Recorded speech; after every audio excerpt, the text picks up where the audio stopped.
Le groupe Samsé et l'entrepôt du bricolage vous présentent Esprit Montagne. Mountain Planet donne rendez-vous à tous les acteurs de la montagne dans Esprit Montagne. Au cœur de nos massifs avec Esprit Montagne et Poma.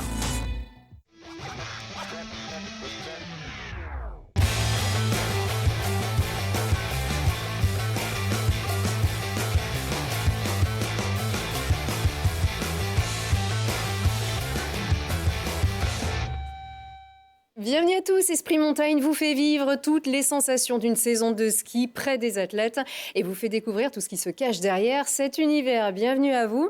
Alors le ski c'est large, elle a choisi une des disciplines les plus acrobatiques, les plus excitantes à regarder aussi et à vivre. La reine du ski cross a pris sa retraite très active. Ophélie David, bonsoir. Bonsoir. Ça va, tout va bien ? Absolument, tout va bien. Entre 2, 3 rendez-vous, conférences, événements, on s'en sort un peu ? Je suis pas si occupée que ça, mais oui, c'est vrai que c'est dense et le fait d'être à la retraite sportive me permet de faire beaucoup d'autres choses. On va reparler de tout ça. Merci beaucoup à toi d'être avec nous. Tout de suite, on fait le point sur l'actualité dans le grand angle. Et on prend des nouvelles de l'équipe de France de biathlon, direction Souchen. J'ai appris à le prononcer, ça y est, c'est fait. En Norvège, S-J-U-J-S-O-E-N. Donc c'est en Norvège, avec la camarade Benoît Prato du Dauphiné Libéré, qui a suivi la trace de Martin Fourcade, 3e du sprint et vainqueur de la Mastart pour cette première compétition de biathlon. Ça commence plutôt bien pour les Bleus, qui ont terminé le stage ce jeudi en Norvège. Martin emmènera les Bleus à Östersund. Ils seront 12 Français sur cette première épreuve de Coupe du Monde de la saison à partir du 30 novembre. On en reparle la semaine prochaine d'ailleurs avec Benoît Prato. 12 sélectionnés, c'est vachement bien. Ah, c'est vachement bien, oui. On sait que la France est une nation forte en biathlon et forte et nombreuse du coup. Absolument, par le nombre et par la qualité, on va voir ça. Alors, la sélection est tombée aussi pour les filles. C'est samedi du côté des slalomeuses. On retrouvera Joséphine Forny et Dorian Escan.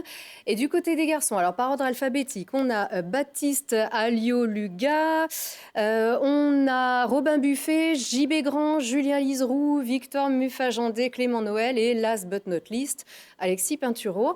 Alors, on a aussi une Coupe du Monde, très bientôt aussi, le 14 décembre prochain. C'est le critérium de la première neige qui va battre la chamade de Val d'Isère avec une fille qui poursuit sa carrière de l'autre côté de la barrière, Ingrid Jacquemot. Elle est directrice du club des sports de Val d'Isère. Laurent Davier l'a rencontrée à Paris à l'occasion de la présentation des équipes de France. Comment on est à quelques semaines de l'organisation, vous êtes dans votre timing, comment on s'organise ? On est dans le timing parce qu'on a des équipes aujourd'hui qui nous accompagnent dans cet événement, qui ont l'expérience, une certaine expertise aussi et qui savent, chacun, j'ai envie de dire, sait ce qu'ils doivent faire. Après, il y a toujours des évolutions, toujours des petits changements. On a eu ces derniers temps, durant tout l'été, des petits travaux, entre guillemets, sur nos 2 sites, hommes et femmes, mais c'est des choses qui demandent beaucoup d'attention, qu'il faut suivre et qui vont apporter encore un petit peu du mieux et de la valeur sur nos courses. Qu'est-ce qui t'a le plus surpris dans l'exercice de ta fonction en tant que directrice du club des sports, maintenant que tu y es depuis plusieurs mois ?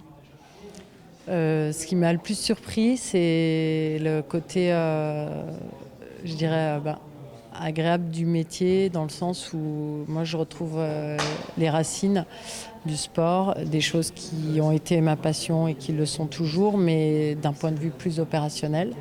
Et c'est très intéressant de passer de l'autre côté, de voir un petit peu des problématiques que quand on est athlète, on ne se rend pas du tout compte.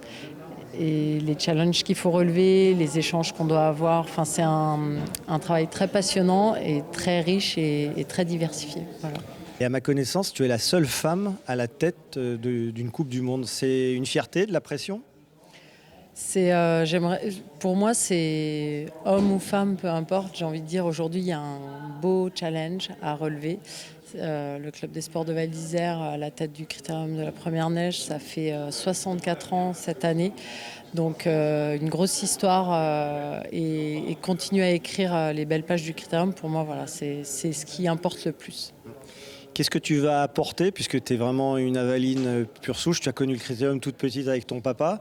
Qu'est-ce que tu peux apporter à cette épreuve qui est déjà un haut standing d'organisation ? J'allais dire le niveau est haut déjà, parce que mes prédécesseurs ont mis la barre haute. L'idée, c'est d'apporter toujours de la valeur ajoutée sur nos épreuves. Alors, j'ai envie de dire avec un vrai challenge aujourd'hui sur les épreuves femmes. Arriver à valoriser aussi ce week-end parce qu'on accueille comme les hommes les meilleurs mondiales du circuit.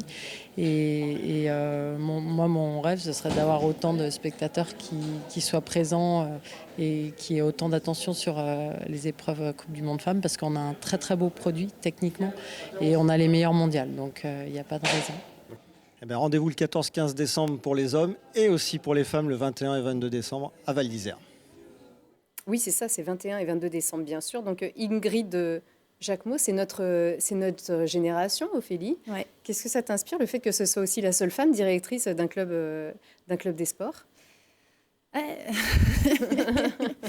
Non, on a beaucoup de choses à dire hein, sur les femmes, non. Je pense, mais en tout cas, ce que je retiens de l'interview d'Ingrid, c'est que je vois la même jeune femme talentueuse, déterminée et passionnée que lorsqu'elle était sur les skis.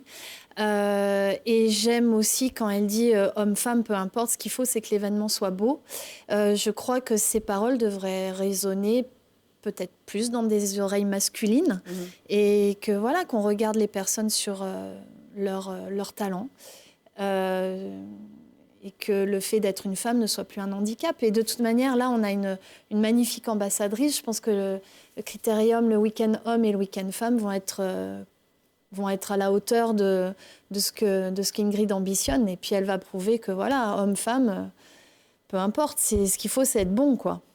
Allez, tu es fan de rugby J'aime bien ça. Oui, je t'ai déjà croisé là-bas au Stade des Alpes ici à Grenoble. Alors, on te présente le télésiège FCG Esprit Montagne, inauguré, on en a parlé ici il y a quelques semaines, et qui ne cesse de porter bonheur au FCG Rugby, qui remporte toujours des victoires bonifiées ici. Alors, c'est le PGHM de l'Isère qu'on voit ici, qui a été invité par donc, le FCG, Télé Grenoble, Poma et Ski Chrono en bord de pelouse. Merci au FCG de nous avoir confié ces images. L'idée, c'est d'ouvrir l'événement aux acteurs de la montagne. Alors pour le coup, c'est aussi de rendre hommage aux gendarmes de haute montagne qui se sont bien caillés ici en bord de pelouse. Et c'était dimanche à l'occasion de ce match entre le FCG et je me souviens plus d'ailleurs qui c'était, mais en tout cas c'était le Montauban. Voilà, bien sûr, Montauban, c'était déjà loin. Ils ont l'habitude quand même, les gendarmes de haute montagne, et ils tiennent même d'ailleurs profiter de cette occasion pour rappeler les consignes de sécurité. On a un peu l'habitude, c'est pas pour ça qu'on n'utilisera pas les plaids qui sont mis à disposition. En revanche, ça me permet de rebondir sur les conditions climatiques qui sont un petit peu difficiles. Et effectivement, rappeler qu'en montagne, les conditions sont aussi difficiles. C'est de la neige, beaucoup de neige qui est tombée. Les premiers skieurs vont attaquer la saison. Et donc on rappelle les conseils de prudence qui doivent primer dans ce début de saison. Et bien entendu, pour les skieurs de randonnée, les conseils de sécurité, notamment le triptyque DVA, pelle sonde, à emmener bien sûr à chaque sortie. Bien sûr, on leur rend tous hommage à ces gendarmes de haute montagne, à ce PGHM de l'Isère qui a passé forcément un bon moment ici, un moment de détente à ce match de rugby. Ils sont partout, les gendarmes de haute montagne. Hein.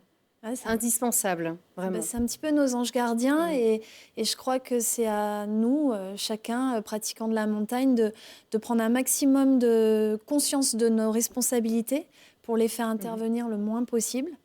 Voilà, c'est un travail d'équipe. Absolument, ne pas prendre de risques inconsidérés. Absolument, toujours. Même si on sait qu'ils sont là au-dessus de notre épaule, mais voilà, il faut se montrer à la hauteur de leur engagement et respecter ça. C'est ça, et puis tout se prépare et tout se réfléchit. Ils sont là aussi pour ça, d'ailleurs aussi, pour donner des conseils. Alors, Ophélie, donc la reine du ski cross du monde, comme on le disait, championne du monde en 2007, 4 fois médaillée aux mondiaux. On va dans l'essentiel, 3 globes de cristal au général, 7 au cross, une carrière de rêve. À 40 ans, il te manque une médaille olympique. Et tout s'arrête. Toujours. Bah voilà, tout s'arrête là-dessus. On est à Pyeongchang. 4 jours avant, tu as chuté et donc tu es privé déjà de jeu. Tu es privé de jeu puisque tu as chuté 4 jours avant. C'est la première fois que tu te blesses avant les Jeux, après 4 participations. Là, tu es comment là?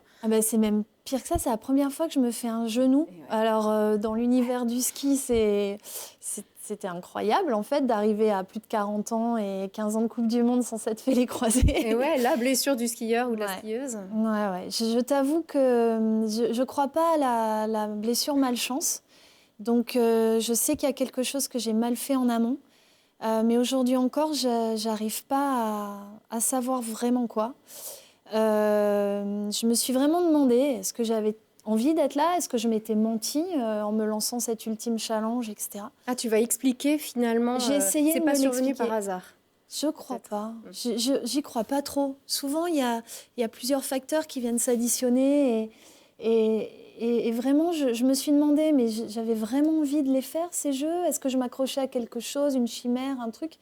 Et en fait, non, parce que je sais que je voulais les faire. Je sais que je voulais porter haut les couleurs de la France. Je sais que le challenge de monter sur ce podium olympique était un peu dingue et j'étais plus au top de ma forme comme j'avais pu l'être quelques années auparavant. Mais je me sentais complètement capable de faire un hold-up, quoi. Mais vraiment, j'avais l'impression de le sentir dans chaque cellule de mon corps, quoi. Et je voulais vraiment le faire. Et d'ailleurs, quand je me blesse, en fait, je me relève, je finis la course. Donc, pour ceux qui se souviennent, la dernière ligne droite, c'est une succession d'énormes sauts. Allez, on y va. On va regarder à Sochi, par exemple. Hein, parce qu'on a quand même une Ah ouais. démonstration. Bah oui. Donc ça, c'était à Sochi, justement. Vous êtes 4, il y en a 3 qui seront médaillés. Et oui, c'est comme ça. Là, on est en finale. Ouais. Et c'est ça, en fait. Donc, il y a une bosse. Donc, on peut chuter, se relever et passer la ligne. Là, tu es là, tu chutes. Ouais. Et Et c'est là, fini. ouais, bah alors là, en fait, pour la petite histoire, la dernière portion, si je la skiais très vite. En fait, j'avais les meilleurs chronos à chaque fois sur le bas de la piste. Et en fait, quand je suis là, collée derrière Kelsey Serrois et Marielle Thompson, en fait, je pense déjà à la section finale et où je pourrais les doubler. Et j'oublie, littéralement, qu'il y a un saut de 20 mètres quoi, qui m'attend. Parce que mon esprit est déjà en train... J'ai une ligne un petit peu différente des autres filles. Et je me dis, ça va frotter, mais c'est pas grave, je vais être solide. Bah oui, mais sauf que ma belle, il fallait amortir le saut avant d'être solide dans la ligne droite. Voilà, donc c'est marrant. C'est une confusion des paramètres à ce moment-là. Alors, est-ce que... Parce Alors, qu'on sur peut Sochi- se dire, c'est peut-être l'adrénaline, c'est peut-être la Non, pression Sochi, que tu dis, clairement. ça y est, enfin, je l'ai, je vais... Non. Bah, parce qu'en fait, je pense même pas aux médailles. Moi, ce que je veux, c'est doubler les deux qui sont devant moi. Non, c'est clairement, je suis plus dans l'instant présent. J'oublie, je me projette trop loin, en fait, et j'oublie de faire ce qu'il faut faire à l'instant T. Mhm. Donc là, tu as trouvé finalement ce qui était Ouais, arrivé. là, à ce c'était moment-là facile. sur Bah, là, je cette- l'ai su sur cette direct. chute. Ouais. Alors que Pyeongchang reste une énigme, clairement. Je ne sais pas pourquoi il m'est arrivé ça. Voilà. Je sais que je crevais d'envie de représenter la France et de prendre le départ. Parce que mon sentiment, en fait, quand je me blesse et quand vraiment je réalise que je ne pourrais pas faire cette finale, c'est un énorme chagrin. Mais vraiment, le mot chagrin dans toute sa splendeur. Tout est vide, tout est... Ben, c'est comme... Je sais pas si tu te souviens, quand on est enfant, on a ces gros chagrins où on n'arrive pas à retenir ses sanglots. Ben, c'était vraiment ça. Mais vraiment ça. Tu as compris tout de suite que c'était très grave? Je voulais pas le comprendre. Non. Comme je te le disais, je me relève, je finis le parcours, je remonte, je fais tester mon genou au médecin. Si tous mes muscles sont tellement tendus, il me fait le test du tiroir, il n'y a rien qui bouge. Je reprends le départ. Mais là, en faisant ça, en fait, je m'éclate le ménisque. Donc, voilà, là, le genou est réellement HS. Ouais. Et là, ouais, une surblessure. Et donc là, je sais que c'est grave, mais je crois que je peux encore courir. Non, mais il a fallu... Qui a dit stop? C'est toi? C'est En fait, clairement... la résilience à un moment aussi? Non, je suis allée faire l'IRM, on me disait que le genou était abîmé, qu'il y avait suspicion de rupture. Là. Je disais ok. Ouais. Mais moi, dans ma tête, ok, c'est pas grave, on va faire un bon gros tape et je vais prendre le départ. Donc, on va non, se je trapper au refusais. max, Ah ouais. Je refusais complètement l'évidence. Et en fait, c'est quand je suis retournée au village olympique avec les images. Le staff médical France, en fait, regarde les images et je leur dis... et donc, ils discutent. Là, il y a pas mal de mots techniques. Et à un moment, je leur fais « Ok, mais du coup, je peux quand même courir ?» Là, ils me regardent en me disant « Mais elle est timbrée, l'autre, elle n'a pas compris. » Ben non, c'est mort, tu rentres. Donc, en fait, j'ai vraiment refusé l'évidence jusqu'au bout, quoi. Il y a eu un déni, Mais complet. pour le décès, tu t'es pas dit non mais non, je peux le faire quand même, c'est pas grave. Ah non, là, ça- je pouvais plus plier le genou, mon ménisque était en croix, etc. Non, ça marchait On plus. peut pas tout faire, même Non, sur non. la dernière course d'une vie. Non, on pouvait pas. Non, là, c'était vraiment mort. Mais je sais pas, j'y avais plus d'espoir, mais il y avait encore un rêve et je m'accrochais au rêve jusqu'à ce que vraiment tout soit fini, quoi, qu'on me le dise. Vraiment, il fallait que ce soit verbalisé, qu'on me regarde droit dans les yeux, sans détour, sans ah oui, regarde, là, on voit bien la ligne de fracture. Nanana. Moi, ça, je m'en fous. Est-ce que là, tu t'es dit, tu étais quand même alors moins de résultats, mais tu te sentais très en confiance et très en forme et persuadée que tu pouvais faire quelque chose, Ouais. que tu allais faire un résultat. Oui. Est-ce que tu t'es dit, c'était ma dernière chance? Ou est-ce qu'il peut toujours y avoir un après? Est-ce qu'à un moment donné, c'est toi qui as fermé la porte, vraiment? Ou est-ce que tu as quand même gardé un petit espoir pour Pékin? Ah ouais, non. Oui, non. parce que J'avais, passé 40 ans, certes, mais quand on se dit qu'on est en forme et qu'après Ouais. tout... Non, j'avais annoncé déjà ma retraite à l'issue de la saison. Et Un des choix de JO. vie, c'était sûr. Oui, parce que je sentais que j'étais vraiment au bout de moi-même et qu'ensuite, ce serait jamais qu'une grande dégringolade. Là, je savais que je pouvais pas tenir tout l'hiver, mais je savais aussi que j'étais capable, comme je te le disais, de faire Sur un une hold-up. course. Mhm. Ouais, vraiment. Et les jeux, c'est à chaque fois l'arène idéale pour faire ce style de scénario. Donc, C'est la Coupe de France presque ouais, en foot. donc moi, je me voyais un match trop sec, le ouais. faire, mais je me voyais vraiment le faire. Et il y avait plein de petits signes, il y avait plein de choses. Je me disais, ah ouais, mais ça c'est pour moi. Enfin, ouais. Donc, alors, j'étais pas dans l'euphorie non plus. C'est là où c'est bizarre. C'est que je pense que j'avais suffisamment de bouteilles pour garder les pieds au sol, mais en même temps, je prenais plein de choses comme ça et je me disais, parce que je faisais un petit peu de prep mentale, et quand je m'imaginais et que je devais faire mon espèce de petite bulle bien-être pour repousser les pensées parasites, Mhm. je sais pas pourquoi la couleur orange m'apparaissait. Bon, voilà. Eh ben, j'arrive à Pyeongchang, toute la typo du freestyle, elle est orange. Je me dis, mais c'est dingue, Là, il est là, mon il se passe cocon un truc. bonheur. Voilà, Ouais. c'est chez moi.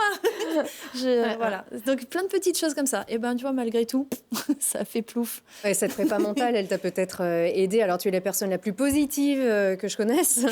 Tu as tout de suite réagi en disant, il y a quand même plus grave, il faut Ouais. prendre du recul. Est-ce que ça, finalement, voilà, c'est ce qu'on se dit, ce qu'on se répète, on fait un petit peu la méthode Coué pour tenir le coup? Ou est-ce que finalement, tout de suite, tu t'es dit, bon, bah, allez, c'est pas grave.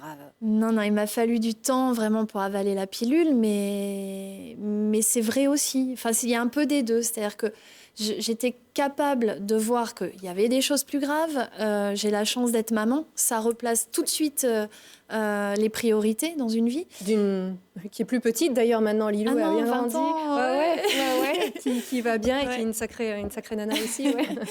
Donc, si tu veux, voilà, je savais que j'avais déjà énormément de chance d'avoir vécu tout ce que j'avais vécu.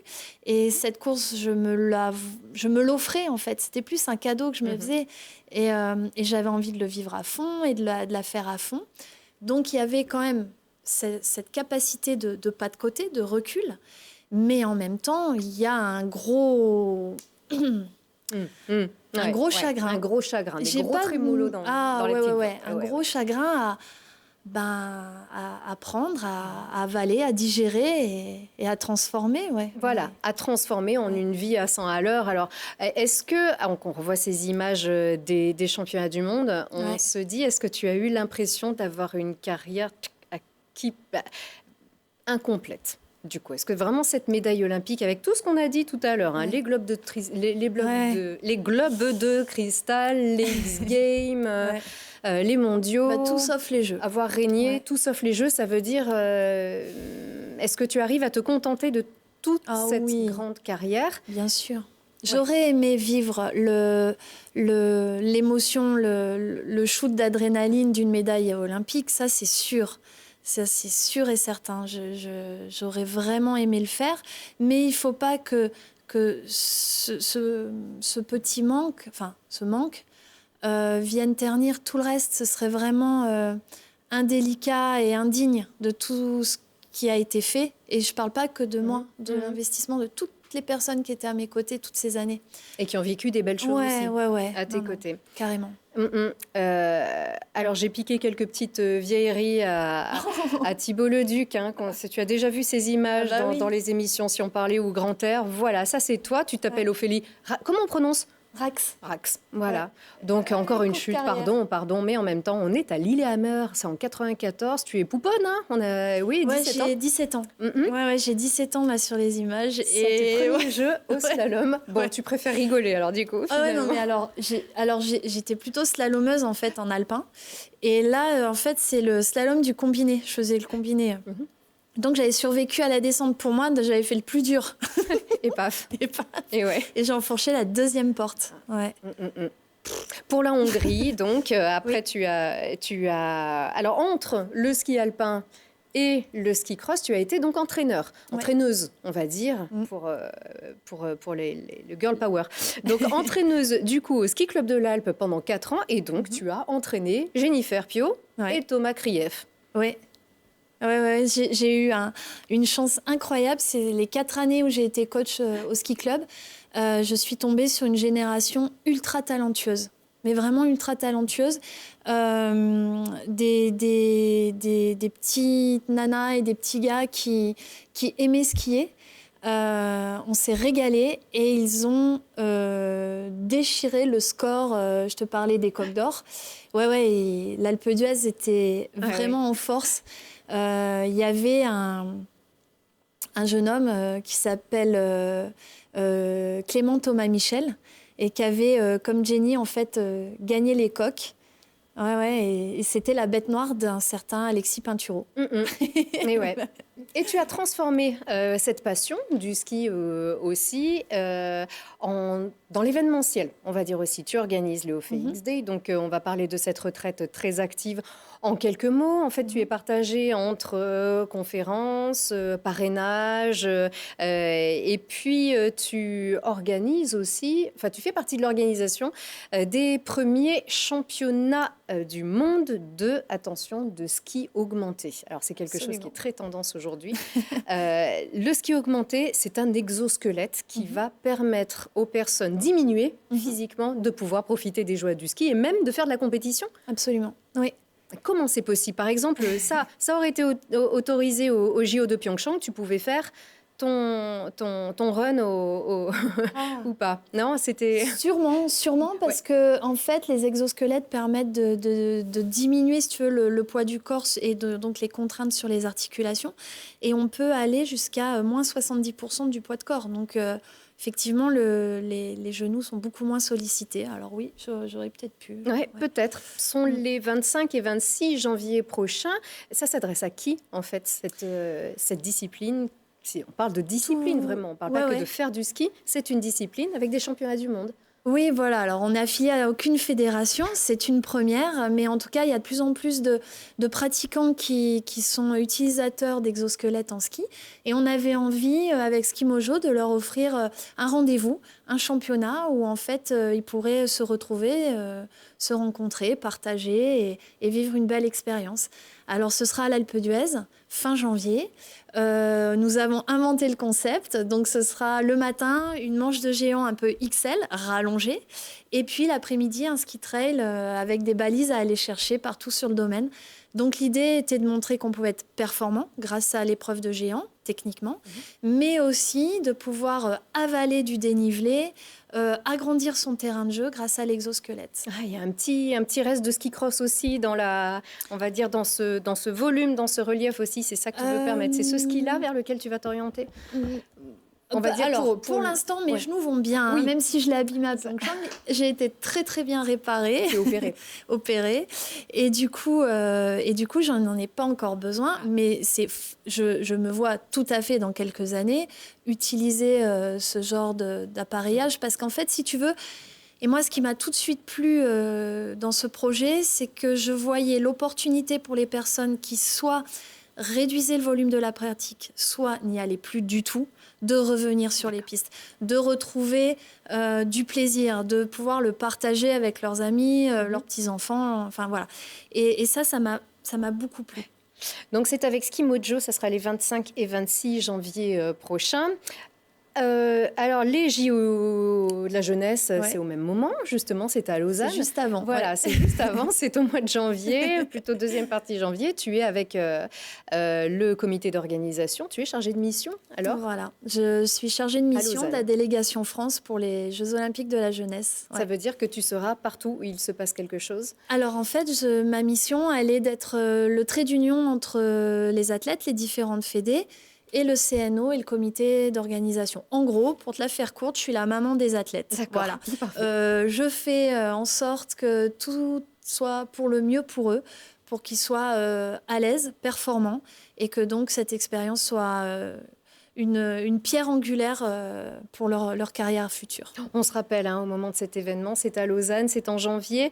Ophélie David deviendra toujours multi-mission, multitâche, ou est-ce que tu te vois aussi quelque part finalement dans un métier idéal?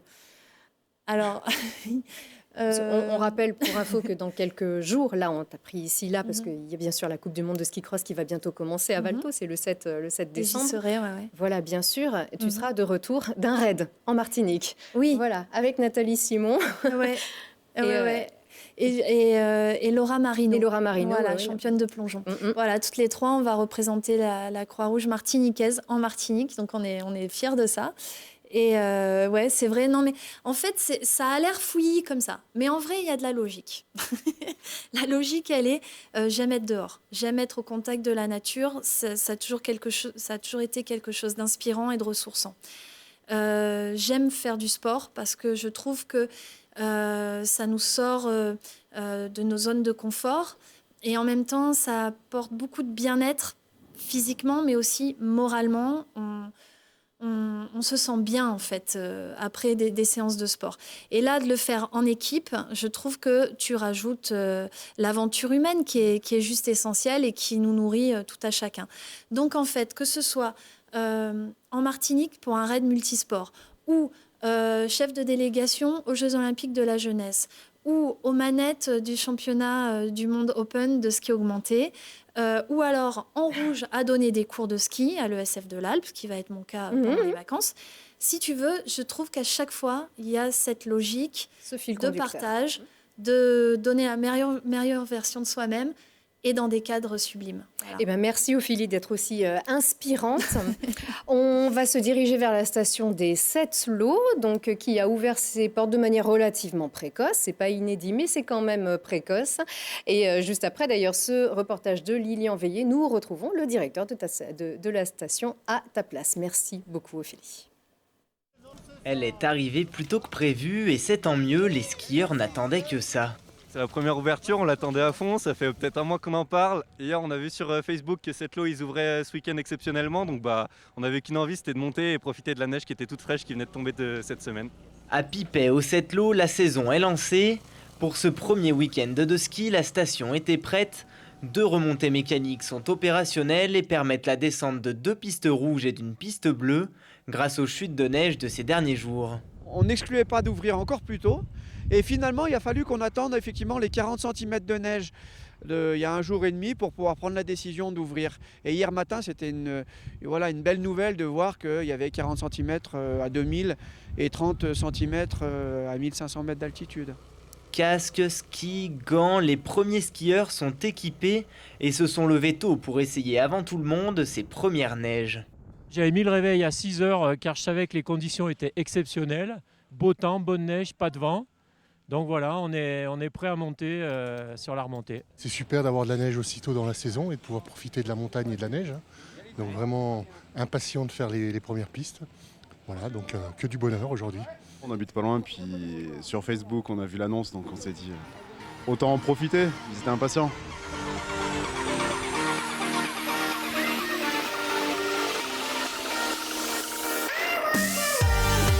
Et apparemment, les sensations sont au rendez-vous. C'est la poudreuse de cinéma. On va faire des virages cartes postales. On vient de la tester, la neige elle est super fraîche, assez agréable à skier, ultra légère et en plus il fait grand mot, donc il y a toutes les conditions réunies, c'est super. À 2150 mètres d'altitude, on ne voit que de la neige. Et avec ce soleil, on peut espérer que la station restera ouverte les prochaines semaines. Alors, est-ce que ça a bien marché? C'était une belle première pour ce week-end? Ouais, c'était extraordinaire. Vous avez vu les images. Le soleil au rendez-vous, la matière première qui est tombée dans la nuit de jeudi à vendredi. Et on a pu faire une ouverture avec 30 à 40 cm de neige naturelle. Les clients de proximité se sont déplacés. Alors, ils ont eu combien, connaissance. à peu près? Le samedi, à peu près 1500 personnes tout de même. Pas mal. Et 1000 le dimanche parce que la météo était un petit peu moins clémente. Ceci dit, le produit, il était au rendez-vous, c'était chouette. Ouais. Alors Jean-François Genevray, on vous voit dans ce reportage. Vous êtes donc le directeur de la station des Sept Lots, située dans la chaîne de Beldon. Vous venez en voisin sur le plateau de Télé Grenoble. Alors Sept Lots, mais 2 stations, le Pléné et Prapoutel. Pourquoi les Sept Lots du coup? Ça vient d'où? Quand on dit 2 stations, nous c'est plutôt 3 sites même. Pipet, Prapoutel qui est dirigé vers la vallée du Grésivaudan et le Pléné dans la vallée du Haut-Bréda. Donc c'est effectivement la spécificité de notre site puisqu'on peut skier sur 2 versants. Et donc les habitués connaissent bien ça. Ils vont côté Pléné au soleil le matin et ils finissent le soir côté Pipet, Prapoutel parce que le soleil est encore là. Sinon les Sept Lots, contrairement à ce qu'on peut tous croire, ça vient pas des lacs des Sept Lots, etc., avec le refuge des Sept Lots, mais ça vient du patois. Enfin, alors moi, je dis patois parce que je ne suis pas un local, mais ça vient d'un mot cello qui voulait dire pays d'en haut. Voilà. D'accord. Et ça s'est transformé, donc les Sept Lots. Vous accueillez alors jusqu'à 15 000 skieurs par jour dans un domaine skiable de 45 pistes sur 120 km. Il y a aussi 15 km de pistes de ski de fond. Et puis un snowpark. Je vais essayer de ne pas fourcher l'Oakley Sept Lots Park. Ça y est. C'est vraiment, pour vous, la station complète de proximité. Est-ce que c'est ça votre ADN? Ou est-ce qu'on est un peu plus sportif aussi? Il faut demander ça à la clientèle, bien évidemment, mais oui, c'est ça. En fait, on a un caractère alpin de notre domaine skiable. C'est assez étonnant. Ça ressemble à une grosse station de Tarentaise. Il manque des sommets de 3000 mètres, mais ceci dit, ça a le même caractère. Et le fait une petite demi-heure de Grenoble. Une petite demi-heure de Grenoble ou de Chambéry, parce que notre clientèle, c'est avant tout effectivement une clientèle de proximité qui se trouve à moins de 2 heures. On va faire simple. Mais globalement, les Lyonnais, les personnes de Valence, Saint-Étienne viennent aux Sept Lots à la journée. Et bien évidemment, les Chambériens et les Grenoblois. Et donc ce côté sportif un peu free rando, parce que vous proposez aussi des forfaits free rando. Voilà, alors on a une clientèle très sportive, étudiante. Plus on monte en altitude, plus les pistes sont dures. Ceci dit, on accueille toutes les clientèles, y compris les enfants, avec des itinéraires ludiques qu'on a essayé de scénariser. Et depuis 2 ans, on avait effectivement créé un forfait free rando qui a pour but d'éviter de voir les randonneurs sur nos pistes, d'accord, mais on leur donne accès à 4 montées mécaniques pour qu'ils puissent aller au sommet du domaine skiable et depuis le sommet du domaine skiable, aller sur des itinéraires qui sont très connus dans Beldon, Belle Étoile, la Jasse, le Pic des Cabottes, et de redescendre côté le Pléné, récupérer une remontée mécanique, elle fait partie d'une des 4 remontées mécaniques, pour re-rentrer sur la vallée globalement du Grésivaudan pour rentrer à la maison. C'est avantageux, voilà. Oui. C'est avantageux, donc c'est à tarif réduit et ça leur permet de prendre 4 montées mécaniques et de faire un parcours en free rando en dehors des pistes. Alors, puisque vous parlez de tarifs, on va parler d'investissement. Des gros investissements avaient été réalisés au début des années 2010 avec à peu près un petit peu moins de 7 millions pour le télésiège de Lourcière. Et puis le Pouta, donc c'était en 2014, 8 millions. Est-ce que ça... Quel souffle, en fait, est-ce que ça vous a donné, ces investissements ? Alors, déjà, ce programme, il avait été initié dans les années 90 et aujourd'hui, on est une des stations... donc, on fait partie des grandes stations et on est une des stations qui a la moyenne d'âge de remontée mécanique le plus récent. Donc, l'ensemble de ces investissements, vous voyez actuellement le télésiège qui part depuis Pipet, c'est des 6 places avec des gros débits, ce qui nous permet d'accueillir effectivement une clientèle de proximité qui arrive souvent au même moment, les week-ends, les jours de vacances. Et ces gros débits nous donnent du souffle parce que on a moins d'attente dans les files d'attente et les clients skient un petit peu plus parce qu'ils attendent moins en remontée mécanique. Puis ils attendent aussi une super vue, comme on vient de la voir. Donc on parlait proximité, on les voit les villages du Grésivaudan qui sont juste en bas aussi. On a une vue exceptionnelle à 360 quasiment depuis le télésiège. Ouais, au sommet de l'Ourcière ou du Gipette, on voit le Mont Blanc. Donc bien évidemment, on voit après les massifs de Grenoble, donc Chartreuse et puis Vercors. Alors, nouveauté aussi pour cette saison, le main libre. Ça y est, plus besoin de présenter son forfait au départ du télésiège ou de la remontée. Pourquoi? Alors, vous êtes un des derniers des Mohicans. Pourquoi cette mise à jour un petit peu tardive de ce nouveau système? Alors, on a toujours été réfractaires parce que déjà, c'est un système qui est coûteux. Ceci dit... Aujourd'hui encore? Oui, donc il y a des frais de fonctionnement qui sont quand même assez importants et des frais d'investissement qui sont également lourds. L'investissement pour le main libre, c'est 750 000 €. Et avec des frais de fonctionnement qui seront récurrents après en fonction des fournisseurs. Est-ce que vous avez plusieurs opérateurs aussi? Oui, aussi. Ceci dit, ça nous apporte des solutions commerciales et c'est pour ça qu'on a voulu y aller. Et pourquoi on était en retard? C'est parce que jusqu'à présent, on a fait le choix d'investir dans les remontées mécaniques. Et c'est pour ça qu'on a un des parcs les plus modernes de France. Et maintenant que le parc de remontées mécaniques est arrivé au bout du programme qui avait été initié dans les années 90, eh ben on est passé à ce plan d'investissement qui est sur la partie main libre.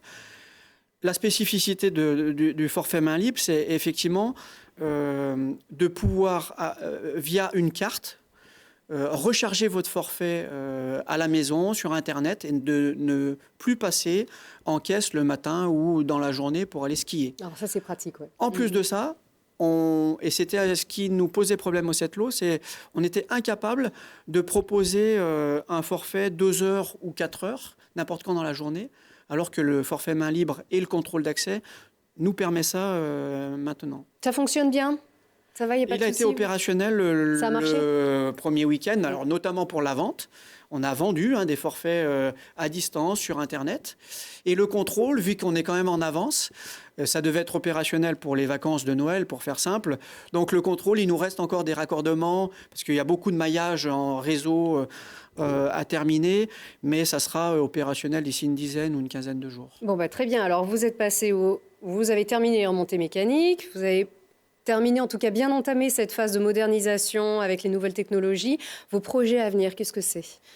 Les projets à venir, c'est de sécuriser notre exploitation.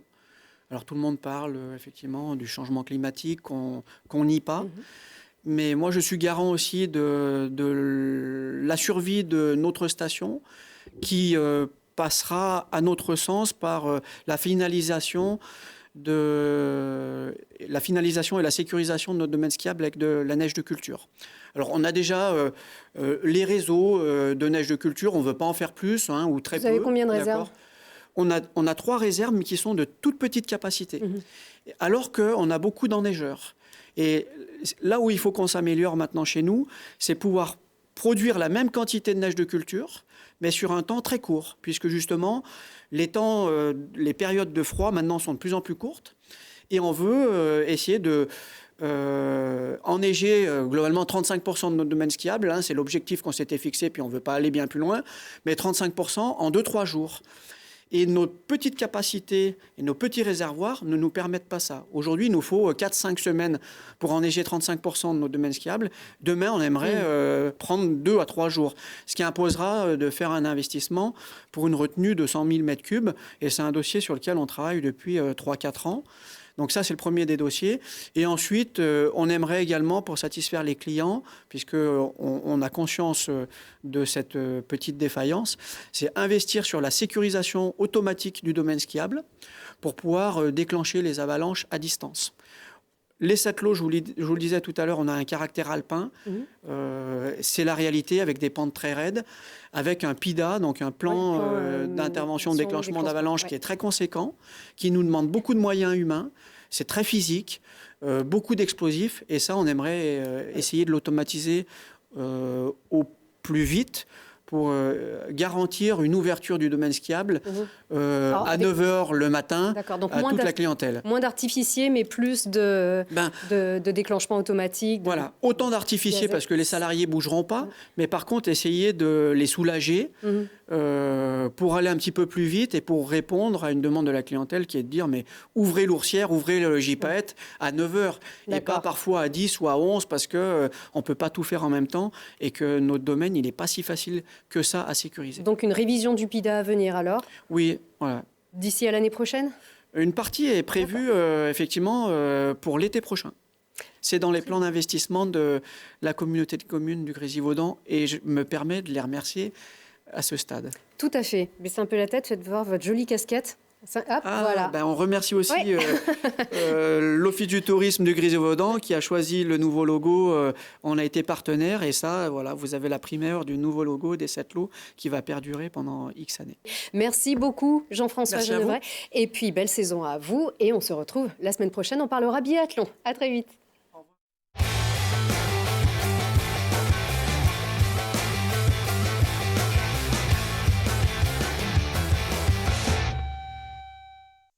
Au cœur de nos massifs, avec Esprit Montagne et Poma. Mountain Planet donne rendez-vous à tous les acteurs de la montagne dans Esprit Montagne. Le groupe Samsé et l'entrepôt du bricolage vous a présenté Esprit Montagne.